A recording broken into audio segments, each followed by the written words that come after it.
we are going to talk about arc length and arc area, or arc area of a sector in this particular lecture. So the arc length is the length of a curve along the arc. So the arc length is the S here, okay? So this is set into a unit circle, essentially, or a circle here. And just like if we think of the circumference as 2 pi r, then the circumference is C over r is always equal to 2 pi. This has a similar effect that basically S is equal to r theta. Okay, so it's kind of a similar proportion. So if you think of theta is equal to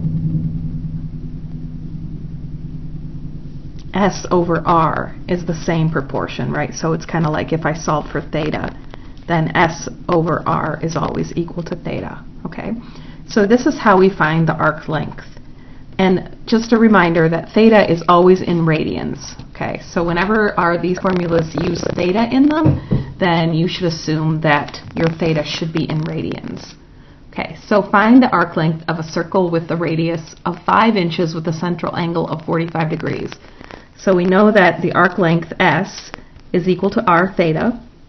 So we know that r is 5. So we have S equals 5 theta, but 45 degrees is not in radians. So we convert 45 degrees by multiplying it by pi over 180, which gives us 45 over 180, which I believe becomes 1/4, so pi over 4.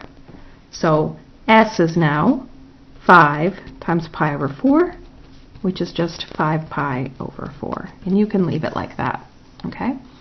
So we can also find the length of an arc of a circle with a diameter of 8 meters with a central angle of pi over 6. Okay, so this one is also a little bit of a trick.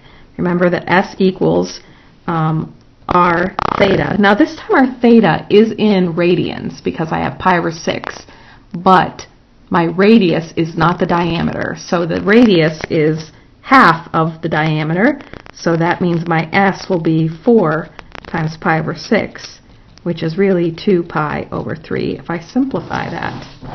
Okay, so that's arc length is just radius times the central angle.